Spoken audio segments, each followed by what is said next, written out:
Monsieur le Président, merci beaucoup. Merci pour l'introduction. Merci aussi pour l'invitation. Je suis très content d'être le premier conférencier dans cette série Prestige et particulièrement parce que la première session est dévouée au thème du développement durable. Le développement durable, c'est un thème qui me passionne depuis des années, puis sur lequel je parle régulièrement dans différentes conférences, événements, débats. Et la journée d'aujourd'hui, en fait, est très particulière pour moi parce que la profession comptable, selon moi, a un rôle critique à jouer dans cette transition vers un monde durable et puis vers une économie qui est verte.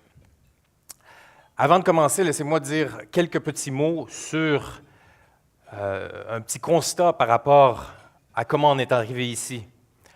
En fait, c'est indéniable que le pétrole, les énergies fossiles ont permis le développement du monde moderne, ont permis d'avoir tout ce qu'on a ici.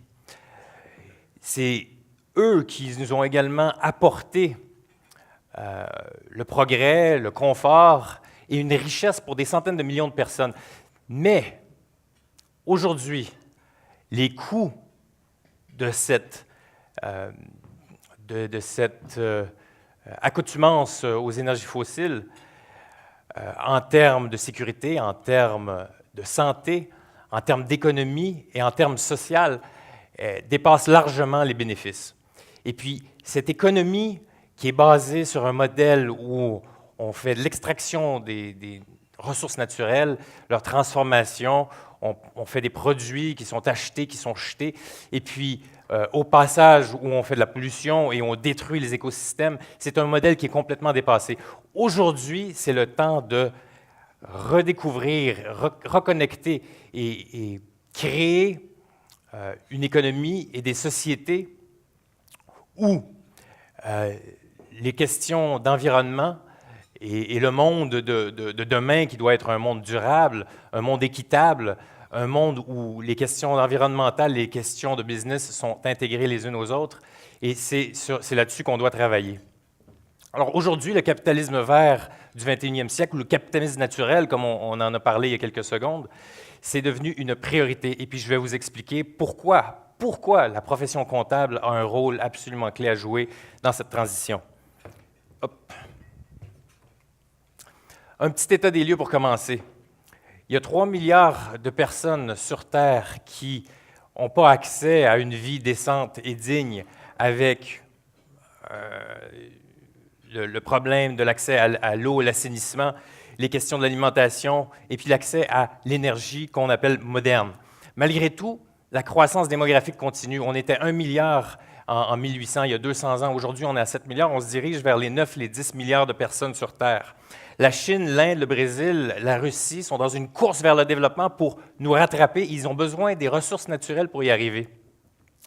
Le pic pétrolier, c'est quelque chose qui est familier pour vous. On est rendu aujourd'hui dans la situation où on parle de peak everything. La course, ce qu'on appelle la course, the race for what's left, la course vers les ressources naturelles, vers le pétrole, vers l'eau, vers les terres fertiles s'accélère. Et puis les chefs des grandes entreprises, ici on voit Paul Polman, Unilever, ils sont inquiets parce qu'ils voient que notre modèle de développement est en train d'atteindre ses limites. Ici au Canada, on a l'impression qu'on a encore beaucoup de temps devant nous parce qu'on est 35 millions dans un pays qui est énorme puis qu'il y a des ressources à revendre, justement, on va en parler un petit peu plus tard. Mais quand on regarde ce qui se passe en Chine, on comprend que le modèle de développement d'aujourd'hui est en train de frapper un mur. Ici, on voit un embouteillage, disons un bouchon de 100 km pour arriver à Pékin. C'est un bouchon qui a duré à peu près 2 semaines. Et puis, si vous étiez pris dans la circulation, puis vous vouliez « Oh, je vais sortir à la prochaine sortie », eh bien, ça vous prend 2 ou 3 jours. Alors, aujourd'hui, il y a 100 millions de voitures en Chine. Il y a 1 milliard de voitures sur la planète. On compte, en tout cas, il y a des prévisions qui disent qu'on va avoir 3 milliards de voitures d'ici 2050 et qu'en Chine, dans les 20 prochaines années, le nombre de voitures va être multiplié par 6. Est-ce que vous pensez que c'est possible?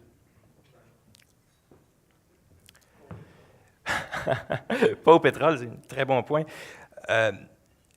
Le quart des particules fines en Chine vient du secteur des transports. Les trois quarts viennent parce qu'on brûle du charbon. Le niveau de pollution, vous avez lu les journaux ces derniers jours, atteint des niveaux apocalyptiques. Les instruments de mesure ont peine. En fait, les scientifiques, quand ils regardent les résultats des instruments de mesure, ils disent « Ah non, les instruments doivent être brisés. C'est pas possible d'atteindre ces niveaux. » Et puis, en fait, les index qu'on a pour mesurer la pollution n'arrivent pas aussi haut. La pollution, l'OMS, l'Organisme mondial de la santé, dit que le niveau de pollution qui est encore correct, c'est 25 microgrammes par mètre cube. En Chine, durant les derniers jours, on a atteint les 1000 microgrammes. Pour vous donner une idée, il y a quelques années, on parlait de 70 fois le taux de pollution en Chine dans les grandes villes qu'à Montréal. Aujourd'hui, on parle de 100 fois et plus. Mais en fait, on a de la difficulté à mesurer parce que nos instruments n'y arrivent plus, tout simplement. Hop. Alors, maintenant, il y a le rapport du GIEC. On a parlé tout à l'heure, j'étais sur une des photos avec Rajendra Pachauri, le chairman du GIEC. Le problème des changements climatiques, c'est un problème qui s'aggrave. Quelles sont, en deux mots, les conclusions du dernier rapport? Un, c'est que les changements climatiques sont causés par l'activité humaine, le fait de brûler des énergies fossiles et la déforestation. À quoi est-ce qu'on doit s'attendre? On doit s'attendre à plus d'événements météorologiques extrêmes dans les prochaines années. On parle de plus de vagues de chaleur, plus fréquentes, plus intenses. On parle de plus de phénomènes de précipitations extrêmes. Même dans les endroits où il va y avoir moins de pluie, la pluie va arriver d'un coup et puis ça va avoir un impact dévastateur. L'objectif des politiques, qui est de 2 degrés, parce qu'on nous dit que c'est le niveau qui est safe. Puis quand on parle de 2 degrés, on parle de température moyenne. Température moyenne, ça veut dire qu'il y a des endroits où ça va être beaucoup plus. C'est de 2 degrés. Puis c'est encore l'objectif des négociations. C'est un objectif utopique. On ne pourra pas y arriver parce que c'est déjà trop tard. Surtout qu'après 20 ans de négociations intenses, les émissions de CO2 ont augmenté de 49 %. Et puis, on n'a pas en fait ce ralentissement qu'on espère. Mais je vais vous rencontrer un petit secret. Ce n'est pas les moyennes dont il faut s'inquiéter. Parce qu'une moyenne de 2 degrés, c'est une chose. Ici, on a en 2009, puis là, je dois sortir un instrument. En 2009, on a une température de 46 degrés. C'était une température record autour de Melbourne, en Australie. À 46 degrés, on voit sous l'arbre, en fait, ici, au niveau des feuilles, la température est à 35 degrés. Par terre, dans l'ombre, elle atteint 36 degrés. Au niveau de l'air, elle est à 45 degrés, la température est 46. Hein. Par contre, au niveau du sol, la température s'accumule. Et puis là, on n'a pas d'ombre, la température atteint 71 degrés. Il s'agit ici d'un champ de maïs. Qu'est-ce qui se passe avec le maïs à 71 degrés? C'est le popcorn. Oui, mais c'est pas drôle. Les désastres naturels sont en augmentation partout autour du monde. Encore un autre thème qu'on peut peut-être utiliser un petit peu d'humour. Il y a quelques années, quand on disait que New York allait être sous l'eau à cause des changements climatiques, tout le monde disait « Ah, ben, c'est de la science-fiction. » Aujourd'hui, c'est de la télé-réalité.